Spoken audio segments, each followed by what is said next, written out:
Hi, I'm Diane Brady, and this is Forbes Newsroom. And I am speaking with, I like to call you Boss Steve, Steve Forbes, Chairman and Editor-in-Chief of Forbes Media. You know, there's a lot being written right now about Gorbachev, especially, in light of his legacy. What do you see his legacy as being? He recognized the Soviet Union, as Russia was called then, the empire, was in dire straits, and he knew drastic action had to be taken. It meant opening up politically and economically. And I think in the back of his mind, he had the hope, although he never expressed it in a straightforward way, he had the hope that Russia could take up where it was before World War I. Before World War I, Russia had the highest growth rates, economic growth rates in Europe. It was rapidly industrializing, it was the biggest grain exporter in the world. It was lurching in a halting way to something resembling a constitutional monarchy. Courts were beginning to get real freedom. Russia had ugly side then, most notably anti-Semitism, but liberalization forces were moving and Russia was modernizing. World War I destroyed that, brought in a communist regime that I think destroyed the soul of the Russian nation, brought out the worst in people, mass murders. They say, well, Russia industrialized. Well, Russia was industrializing anyway. So I think Gorbachev wanted to go, in effect, to pre-1914 and get Russia on a path that would become a gradually more open and dynamic and free economy. You know, it's interesting since we are going back to the time of the Tsar. Was he really an iconoclast at that time in the 1980s, or was he very much echoing the broad sentiment of the people? I mean, we certainly, we do a lot of looking back on Russia, the Soviet Union, from our perspective of today, but it's hard to know what the zeitgeist was like in the 80s. I'm curious to what extent was he really echoing, the broad sentiment of the party in talking about glasnost and perestroika? I think he knew the party well enough to know the party was entrenched, it was sclerotic, it couldn't make changes, and therefore I think he wanted to go around the party to force the kind of changes to get the country back on track. And unfortunately, forces got in the way. A coup happened in 1991. And even though the party fell, the Soviet Union split into 15 different republics, the kind of reforms he wanted, he just didn't have the power to get them done. And also he wasn't sure of how to do it. How do you break up a 70-year-old regime that is all powerful and start to allow, without having it turn into chaos, more freedom, more economic opportunity? Easy to say, quite tough to do. And I'll be blunt, a lot of the policies the West adopted, including the US in the 1990s after Gorbachev had left office, hurt the Russian economy, advocating devaluations, which set off a hyperinflation, raising taxes. Russia had made our IRS code look pristine and simple in comparison. And so the 90s were a time of poverty, and that poverty time, which we were making worse by our advice, made possible the rise of Putin and going backwards instead of forward on economic and political liberalization. Well, it's true. He is being almost vilified now for having sort of spawned this chaos. I want to go back a little bit to some of what I'm reading in the obituaries with regard to how he's being credited, for example, with ending the Cold War. And certainly there's discussions of President Ronald Reagan, Mr. Gorbachev, tear down this wall, but really not much of a discussion of the role that the U.S. had in that end. It takes two, and of course that end of tensions required us to be cooperative. Give us some sense as to what you think, he actually deserves credit for, and what the role of Reagan was in all this as well. Well, we have to remember, it's hard to believe today, but back in the 1970s, when the U.S. was going through what was called the Great Inflation, and we looked like we were a declining power, that the economy was never going to be robust again, people thought the Soviet Union was going to be triumphant. And one of the things that happened in the 70s with the inflation, and we're seeing it happen today with the high oil prices, is that the Soviet Union got a massive windfall of hundreds of billions of dollars from commodities like oil that were artificially made higher in price by inflation. And so in the 1980s, what Reagan did by reviving the US economy, going on a major military buildup, and conquering inflation meant that the Soviet Union was no longer getting these windfalls. Oil went from almost $40 a barrel down to $10 a barrel before stabilizing at around 20. So the massive infusion of this windfall money from artificially high commodity prices was at an end. Gorbachev realized that industry was sclerotic, stagnant, uncreative. Agriculture was a disaster, and high tech, it didn't exist. An embarrassing contrast to the vigor we saw in Silicon Valley, which was coming to the attention of the world in the 1980s. So Reagan set the conditions where an intelligent person like Gorbachev could realize the Soviet Union could not continue on its present course. So in that sense, what Reagan did forced Gorbachev to make some hard choices, hard choice for a communist leader, but he made those choices. And what is amazing between these two men is that they're able to end the Cold War without violence. Everyone thought first the Cold War was going to go on forever, be a permanent fixture of humanity, and that if it would end, it would only end in a cataclysm of nuclear war. Instead, it ended with a whimper.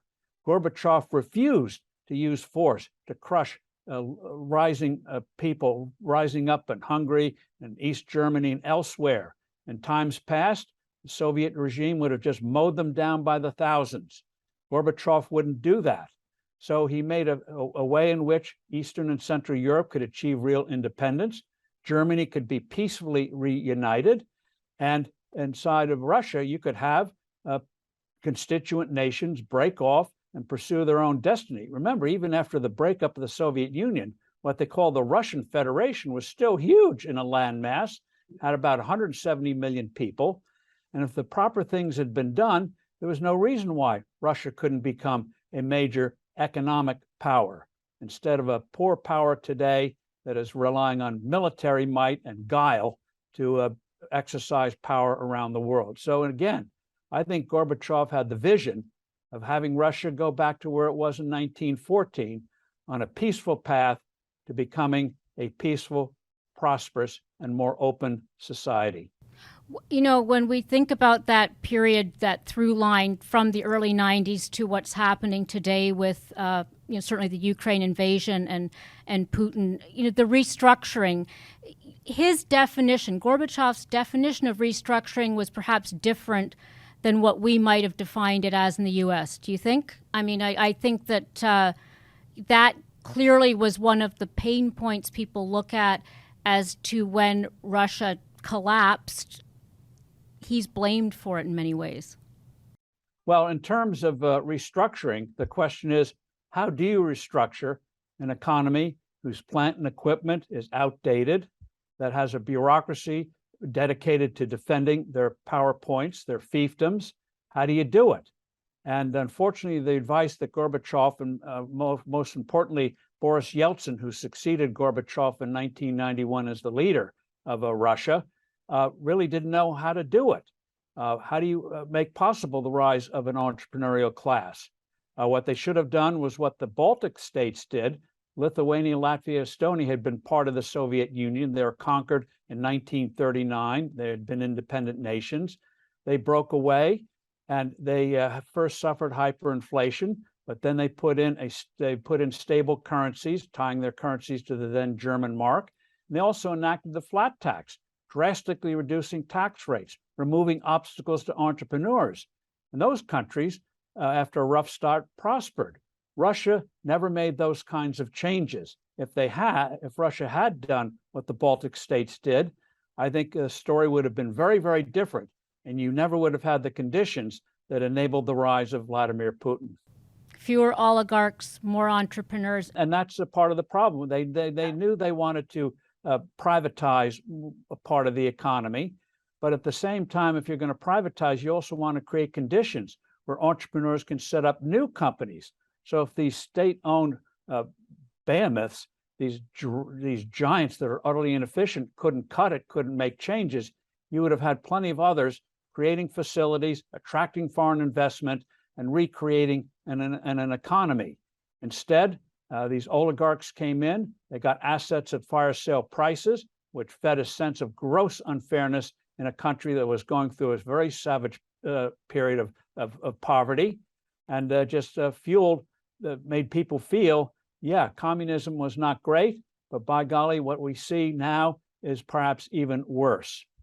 You know, I'm intrigued by one of the stories that you mentioned in the piece you wrote for Forbes about, first of all, Gorbachev coming in '91 on the Forbes plane. Let's start with that. And then, of course, the interview that we wanted to have and his reaction to that. But what was the genesis of him coming to the U.S. via Forbes? Well, in 1992, after Gorbachev lost power with the breakup of the old Soviet Union, he and a small group of Russians wanted to visit the U.S., travel around the U.S., perhaps establish some ties to institutions. And so the Reagan Foundation, Reagan and Gorbachev had learned to deeply respect one another. Gorbachev made that very clear that Reagan was critical in helping end the Cold War peacefully. And so he wanted to come over. And so the Reagan Foundation, Presidential Foundation, asked if we might help out with travel or help out in some way. And of course, we said yes, instantly. And we had a 727 at the time. The colors were, what made it delightful was the colors were of the plane were money green and gold. And emblazoned on the plane, the name of the plane was Capitalist Tool. And so we thought it would be neat that the last leader of the Soviet Communist Party would be traveling around the capitalist U.S. on an aircraft with the title of Capitalist Tool. So we said, yes, he can have it for free. The only thing we asked in return was that Gorbachev agreed to come to our 75th anniversary celebration at Radio City Music Hall in New York City with our other special guest, Ronald Reagan. So we thought it'd be neat to bring together the two men who ended the Cold War in a way that no one would have thought possible. And we also had another factor at work. That is the Russian Revolution, the creation of that horrible regime was in 1917, which was the same year that Forbes Media was founded, Forbes magazine, by my grandfather, B.C. Forbes. And so we thought it would be neat to, my grandfather would have been delighted to see from above that his creation outlasted Lenin's creation. I love that. We thought bringing these two men together, which no one had done before, on the occasion of our 75th anniversary, was just too great an opportunity not to vigorously pursue. What do you attribute his anger at wanting? You know, of course, for a media organization, you cite an example where he goes on stage, says Steve Forbes has already been able to exploit me. What did he mean by that, and what was going on? We really couldn't figure it out. We had arranged beforehand with his team that before the formal festivities, Forbes magazine would have a brief interview with him. I just go over some basic things, nothing too deep, and they had agreed to it. So this was something that had already been long scheduled. And so on the night of the event itself, Gorbachev and his wife Reza had agreed to take a number of photographs with various people. That went off smoothly. And then when it came to the interview, he just said no, exploded. He said he never agreed to it. His aides, you could tell by their faces, no, you did agree to it. And why not? Sounds all good to me. He may have been tired. He may have felt that he was doing too much. Who knows? We couldn't figure it out. We couldn't figure it out afterwards. And Reagan was trying, and Nancy Reagan was there trying to smooth things over. I was trying to smooth things over.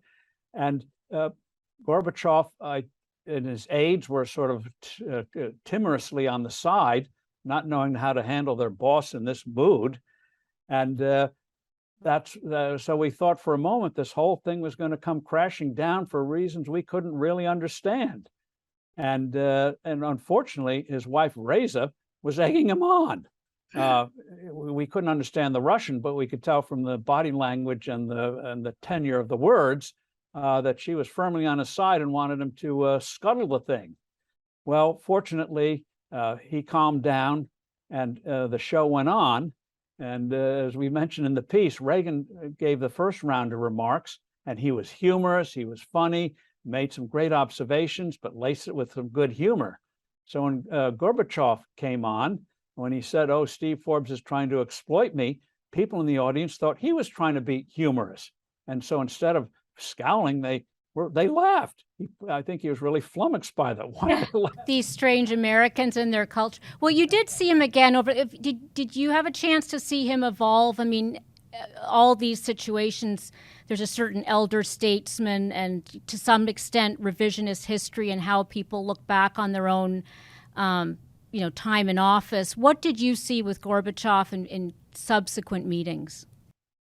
Well, I saw a man who was brilliant, knew the path his country had to take and should take to break from a long history of oppression, stagnation, always being behind other countries, especially in the West, and wanting it to make it a vibrant nation, preserving its unique culture and traditions. And I think he deeply regretted that somehow he wasn't able to pull that off. About a year after our celebration, I was with a small group, and we met with Gorbachev in Moscow. He spent several hours with us, and we covered a lot of topics, and he was absolutely brilliant. This was a man who knew his history, dazzling mind, could see around the corner of things, and it made you almost ache that why didn't it work out? Why couldn't his more benign vision come to pass? And I think the answer is he knew it had to be done, but he faced an intractable bureaucracy. Remember, the Soviet Union controlled everything. There were no independent institutions of any kind. Yeah. And everyone was protecting their power. And the cynicism of the population. They had the saying, we pretend to work and they pretend to pay us. And so that was an enormous obstacle. But seeing what happened in the Baltic states and some of the other countries in Central and Eastern Europe, after they regained their footings, after shucking off communism, I think Russia could have developed. All you need is a handful of capable entrepreneurs and young people who hadn't been totally corrupted by the regime, who were familiar with the West, were eager to do things. You had a lot of high-tech startups. There's still a lot of entrepreneurial ferment in Russia today, but the problem is if you get to be a certain size, the oligarchs come in and start helping themselves to it. And that's why so Russia could never really get fully on track to become a vibrant economy. And I think the Chinese looked at that, and that's why before Xi Jinping came to power 10 years ago, China allowed an entrepreneurial class to rise up in China. Amazingly, in China before Xi Jinping, it was very easy to start a business. The only deal was you don't get involved in politics. And so China was vibrant, as we know, great growth, making breakthroughs in technology. It wasn't just playing catch up. Then Xi Jinping comes along. Unfortunately, he had the mindset more resembling the Soviet Union than the modernizers in China. And now the government is now getting its hands in all sorts of businesses, stultifying creativity. And so I think China has real deep long-term problems unless Xi Jinping changes policy or a new set of leaders come in who will go back to what China was doing before Xi Jinping and allow the kind of entrepreneurial creativity that makes for a prosperous country. You know, I'm glad you brought it up to the present day as we, the arc of conversation, because I think there's a lot of discussion. People forget the optimism and the hope and this, feeling that democracy was going to be spreading more widely in the late 80s versus today where we are seeing the fear factor and this acceptance of, I guess some people would call it, strongman politics, I suppose. Certainly Russia, you mentioned Xi Jinping. What is going on with regard? Is it really about the economy and the fear? Since this is not unique to China, it's also not unique to Russia, and there's concerns, of course, in this country about what may happen. When you look at just the tenor of hope about what's around the corner, what would you say when you look at those three major powers? Well, I'm an optimist, even though when I write things, I have to make comments and realize that short term, some things are going to be rather rough. But those are policy mistakes. And I'm old enough to remember the 1970s when dinosaurs were still roaming the earth. People thought America was on an unstoppable decline. And then we made the remarkable comeback in the 80s and 90s. Silicon Valley became bywords for creativity and cutting edge technology. And the US was seen as a supreme, vibrant power in the world. Democracies were rising up everywhere in the world in the 90s and the early 2000s. And economies were opening up. It was a great and hopeful period. I think that with policy changes, we can get that back again. Look how Reagan did it. Look how we've done it in the past. So short term, whenever free market economies make mistakes like regulation, taxation, getting in tariff wars and the like, it looks like that free markets don't work. When free markets have the right environment, they do work, as we saw in the 80s and 90s. And so, unfortunately, though, when you have these periods of mistakes and stagnation, temporary though they may be, some countries conclude, aha, we need top-down control politically and economically. So that's what the Chinese concluded with Xi Jinping. That's what Putin concluded. And so I think I think they're wrong. But for the short term, just as in the late 1970s, when the Soviet Union looked like it was a triumphant power, it looks like the bad guys are winning. But I think ultimately they will lose if we don't lose faith in the principles and policies that make this country unique. Great. So policies, not people, can put us in the right direction. Well, the people have to pursue the right policies. Exactly. We got to get people who understand the policies. Exactly. Well, Steve Forbes, Chairman, Editor-in-Chief, Forbes Media, thank you very much for joining us. Thank you, Diane. Appreciate it.